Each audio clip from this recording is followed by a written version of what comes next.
Hey guys, I'm Jackie and I'm the Director of Executive Functioning here at Prepped and Polished. Today we're going to talk a little bit about what executive functioning is and how it affects a student's learning. In my 6 years as a private instructor, I've worked with students spanning from grade 3 all the way up until graduate school, and one of the primary forces that dictates the quality and efficacy of their learning is executive functioning skills. When students come in for EF coaching, they often have recognized that they're struggling to interact with academics in the way that they used to, but they can't exactly pinpoint why. In turn, this can lead to a sense of frustration as students work harder and longer without improving their academic success. And they also end up feeling a bit hopeless because they don't feel like they have control over their academic fate. Our EF coaching here in our program allows students to figure out why and what skills they need to implement to improve the way that they're interacting with academics, and we develop a set of skills that will help them in and outside the classroom. They're going to be able to self-advocate, comfortably ask questions and send emails, talk in a group setting, and most of all, they'll be able to pinpoint negative behaviors and then address them effectively. So in this video, I'll explain what executive functioning is, as well as briefly cover the 6 clusters that comprise our executive functioning. First, let's look at a formal definition of the term. Executive functioning is defined as the set of skills and cognitive processes that dictate one's ability to successfully engage in goal-oriented tasks. If you've tried to look up the term yourself or done a little bit of research on executive functioning, it's likely you came up with a similar definition that was equally complex and confusing. So today we're going to break down this definition, clarify what it means, and answer basic questions like, what exactly is a goal-oriented task? So goal-oriented tasks are assignments or projects that require planning, breaking it down into multiple steps, taking action, and maintaining the plan until it's completed. Goal-oriented tasks are affected by 3 major skill sets. First, understanding the directions and planning each step of the task.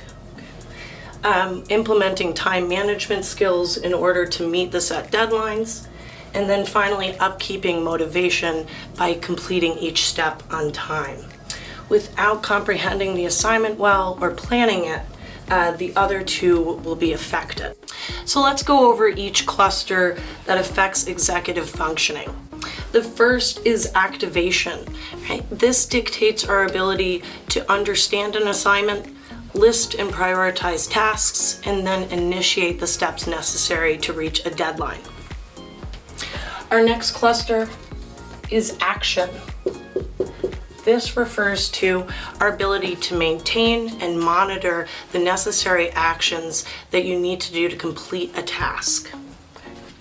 Next is memory.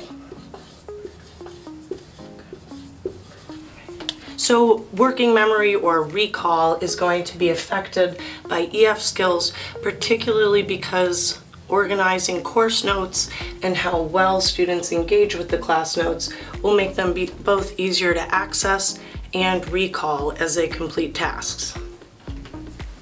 Next is focus. So this is directly connected to a student's memory or ability to recall information, as well as their organization level. So being able to recall the information and know how the course content's structured will allow them to move forward on an assignment, but also keeping their materials organized so they don't have to stop or interrupt the assignment to locate them. Next is effort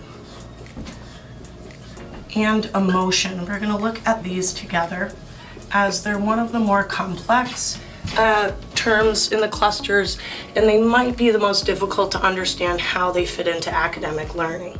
So effort, as opposed to measuring a student's base level of motivation, or on the other end, laziness.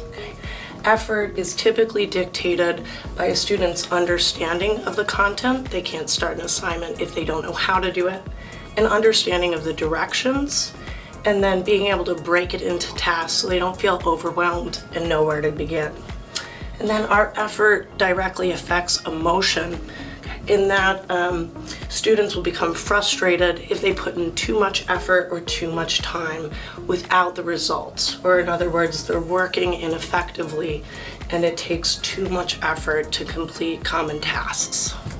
So in talking about executive functioning, it's important to understand that all of the clusters are interconnected.